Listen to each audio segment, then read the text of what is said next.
Say no to గంజాయి అన్నాను. మీరందరూ స్పందించారు. ఈరోజు నేను గర్వంగా చెప్పగలుగుతున్నాను, మా ఏజెన్సీ ప్రాంతంలోనే కాదు, ఆంధ్ర రాష్ట్రంలో ఎక్కడ కూడా గంజాయి ఉండదు, పండించమని చాలా స్పష్టంగా ధైర్యంగా చెప్పగలిగానంటే. ఈ వీడియోలో మనకి తెలుగు రాష్ట్రాల్లో మరియు మన సరిహద్దు రాష్ట్రాల్లో ఉన్న ఒరిస్సా, మహారాష్ట్ర, కర్ణాటక, తమిళనాడు, ఈ సౌత్ స్టేట్స్లో కూడా విపరీతమైన సమస్య అయిన గంజాయి గురించి, అసలు ఈ సమస్య ఎక్కడ మొదలైంది, ఎలా జరుగుతుంది, ఎవరెవరు ఇందులో ఇన్వాల్వ్ అయ్యారు, అన్ని విషయాలు ఈ వీడియోలో మాట్లాడుకుందాం. హలో యూట్యూబ్, అందరూ ఎలా ఉన్నారు? నా పేరు Shiva and welcome to my channel Shiva free spirit.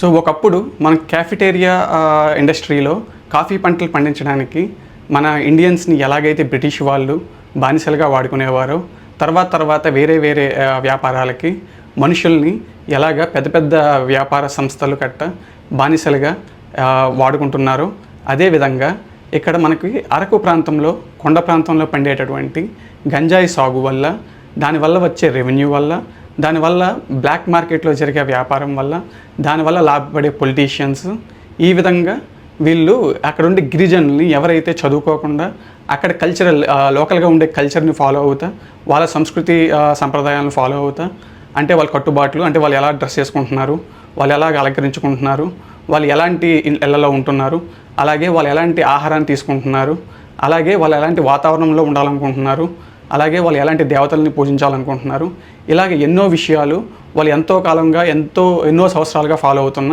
సంప్రదాయం ఉంటుందండి. సో ఆ సంప్రదాయంలో వాళ్ళు రకరకాల పంటలు పండించేవారు, రకరకాల ఇవి చేసేవారు అనమాట. సో అలాగే మనకు అక్కడ చూస్తే కాఫీ పంటలు ఎక్కువగా ఉంటాయి, అలాగే పసుపు, అలాగే కుంకుమ, అలాగే సీతాఫలం, అలాగే ఆయుర్వేదానికి చెందిన చాలా మూలికలు కూడా ఇక్కడ పండించబడతాయి అన్నమాట. కానీ అన్నిటిలోకి గంజాయి వల్ల ఎక్కువ రెవెన్యూ రావడం వల్ల అర కేజీ 3,000 నుంచి 10,000 వరకు అమ్ముడుపోతుంది కనుక, బట్ అది ఇల్లీగల్ కాబట్టి చాలామంది ఈ పొలిటికల్ మరియు అఫీషియల్ సపోర్ట్తో పొలిటీషియన్సే ఇనీషియల్గా ఈ వ్యాపారాన్ని చేసేవారండి. అంటే ఇది నేను మాట్లాడేది 1980 నుంచి 2010 మధ్యలో. సో ఇలాగ ఈ 30 సంవత్సరాలు 1980 నుంచి 2010 వరకు చాలా మటుకి పొలిటీషియన్ ఆధీనంలో ఈ కార్టెల్ జరిగేదండి. కార్టెల్ అంటే కొంతమంది సామూహికంగా కలిసి వాళ్ళకు వాళ్ళు రన్ చేసే వ్యాపారం అనమాట. మన గ్లోబల్ వ్యాపారంలో చూస్తే పెట్రోల్, క్రూడ్ ఆయిల్ ఉంది కదండి, ఇది కార్టెల్ డిసైడ్ చేస్తుంది అనమాట. అంటే కొన్ని కంట్రీలు ఎక్కడైతే పెట్రోలియం ఎక్కువగా లభిస్తుందో, లైక్ మిడిల్ ఈస్ట్ కంట్రీలు లాంటివి, వాళ్ళు సామూహికంగా ఒక కార్టెల్ కింద ఏర్పడి వాళ్ళే గ్యాలన్ ప్రైస్ ఎంతకు అమ్మాలని చెప్పి డిసైడ్ చేస్తారు. సో అదేవిధంగా ఇక్కడ అరకులో ఎస్పెషల్లీ పాడేరులో పండే ఈ గంజాయికి అర కేజీ ఎంతకు అమ్మాలని చెప్పేసి అప్పట్లో ఉండే పొలిటీషియన్స్ ఎలాగైతే కార్టెల్ కింద ఉండేవాళ్ళు వాళ్ళు డిసైడ్ చేసేవారు అనమాట. సో వాళ్ళ కింద కొంత కమిషన్ తీసుకుంటా పోలీసు వ్యవస్థ, వాళ్ళ కింద కొంత కమిషన్ తీసుకుంటా ట్రాఫిక్ పోలీసులు, ఇలాగ రకరకాల వ్యవస్థలు కరప్షన్లో ఇన్వాల్వ్ అయ్యి వీళ్ళకి సహకరించేవాళ్ళు అనమాట. ఎంత డబ్బు గురించి మనం మాట్లాడుకుంటున్నామో తెలుసుకోవాలంటే మీరు న్యూస్లో చూడండి, ఎన్ని కేజీలు దొరుకుతుందో, అన్ని కేజీలు ఇంటూ 6,000 వేసుకోండి మినిమం, బట్ అది 20,000 దాకా సేల్ అవుతుంది. బెంగళూరు, చెన్నై, హైదరాబాద్ ఇలాంటి మెట్రో సిటీస్లో అది కేజీ 20,000 దాకా సేల్ అవుతుందండి.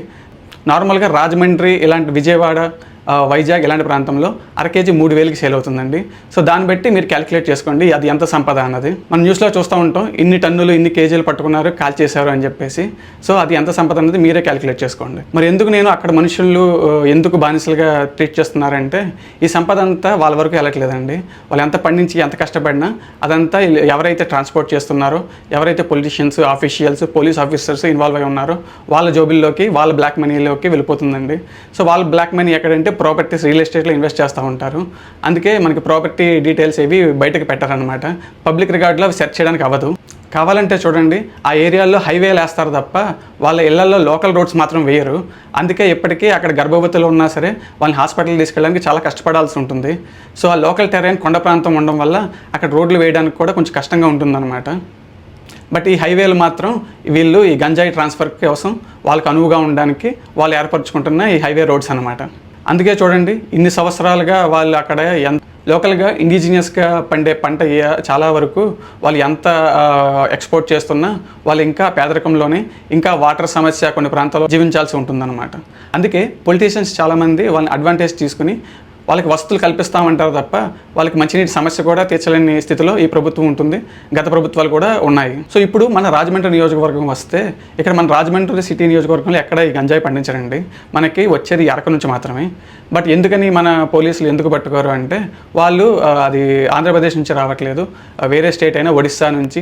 వాళ్ళు ఏమంటారంటే పక్క స్టేట్ అయినా ఒరిస్సా నుంచి వస్తుంది, సరిహద్దులో లేదు అని చెప్పి పట్టించుకోరు అనమాట. మీరు ఒరిస్సాలోకి వెళ్ళి చూస్తే వాళ్ళు ఏమంటారంటే ఇది ఆంధ్ర నుంచి వస్తుంది, మా మా మా సమస్య కాదు అని చెప్పి వాళ్ళు అంటారు. మరి ట్రాన్స్పోర్ట్ అయ్యేటప్పుడు రోడ్డు దగ్గర ఘాట్ దగ్గర పట్టుకోవచ్చు కదా అంటే వాళ్ళకి అంత మిషనరీ ఉండదండి. సో వచ్చే ప్రతి వెహికల్ని వాళ్ళు ఆపడానికి అవ్వదు. అలా ఆపడానికి అయితే అక్కడ ట్రాఫిక్ జామ్ అవుతుంది, ఏ వెహికల్ కూడా కదలదు అనమాట. ఎందుకంటే ఈ పొలిటీషియన్స్ వాళ్ళకున్న వెహికల్స్ని మార్పిడి చేసి కేవలం ఇది ట్రాన్స్పోర్ట్ చేయడానికే బ్యాక్ సీట్ కింద కట్ట స్పేస్ ఏర్పరచుకొని సీక్రెట్గా ట్రాన్స్పోర్ట్ చేస్తూ ఉంటారు. అందుకే మనం చూస్తున్నాం కదా, బ్రిడ్జిల మీద కట్ట కొన్నిసార్లు కార్లు తగలబడిపోతూ ఉంటాయి, కార్లు కాలిపోతూ ఉంటాయి. ఇవన్నీ ఇలాగా కిక్కిరిసి ఎయిర్ ఫ్లో లేకుండా ఇది ఇలాగ ఇల్లీగల్గా ట్రాన్స్పోర్ట్ చేయడం వల్ల అది షార్ట్ సర్క్యూట్ జరిగి ఇలా కార్లు తగలబడిపోతూ ఉంటాయి అన్నమాట. సో ఆ న్యూస్ కూడా బయటకు రానివ్వరు. కారులో అగ్ని ప్రమాదం జరిగింది అని చెప్తారు తప్ప అది ఎందుకన్నది మెయిన్ రీజన్ ఎవరు చెప్పరన్నమాట. సో అలాగా ఆఫీసర్స్కి తగినంత ఎనఫ్ మ్యాన్ పవర్ లేకపోవడం వల్ల ప్రతి వెహికల్ని చెక్ చేయలేరన్నమాట. అందుకే చాలామంది ఈ పోలీస్ కాన్వాయిల్లో కట్ట యూస్ చేస్తూ ఉంటారు. ఎవరైనా పొలిటీషియన్స్ అటుపక్క వెళ్ళినా వాళ్ళు, లేదా ఏదైనా అఫీషియల్స్ విజిట్కి వెళ్ళినా వాళ్ళ కాన్వాయిలో వాళ్ళ ద్వారానే ఇది చాలా వరకు ట్రాన్స్పోర్ట్ అవుతుంది. అందుకే ప్రతి సంవత్సరం ప్రతి పంటకి ఎంతో ప్రొడ్యూస్ ట్రాన్స్పోర్ట్ అవుతున్నా కేవలం అందులో 1% మాత్రమే వీళ్ళు పట్టుకోవడం జరుగుతుంది.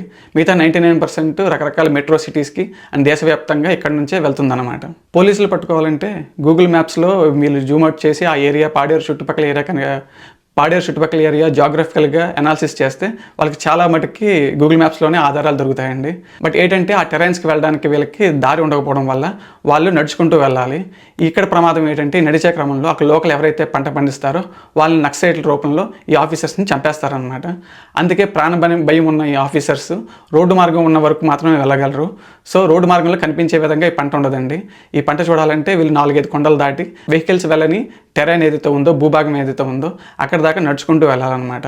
వీళ్ళు కాలువలు దాటుకుంటూ వెళ్ళాలి, చాలా గుట్టలు, చాలా ఎత్తులు ఎక్కి దిగుతూ వెళ్ళాలన్నమాట.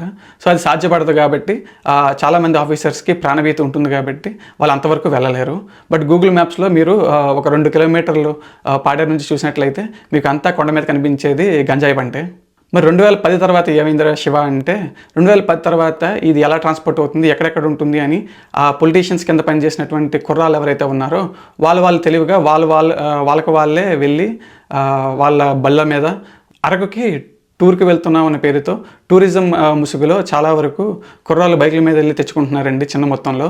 అలాగే చాలా వరకు సరుకులు రవాణా అవుతూ ఉంటాయి కదా, ఆ సరుకుల రవాణాలో మనకి పుష్ప సినిమాలో చూపించినట్లు లారీల కింద కట్ట ట్రాన్స్పోర్ట్ చేస్తూ ఉంటారు.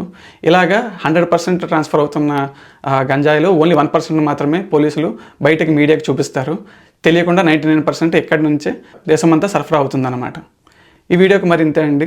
వచ్చే వీడియోలో మరో విషయంతో మళ్ళీ కలుద్దాం. Thank you so much for watching. I will see you all in the next video.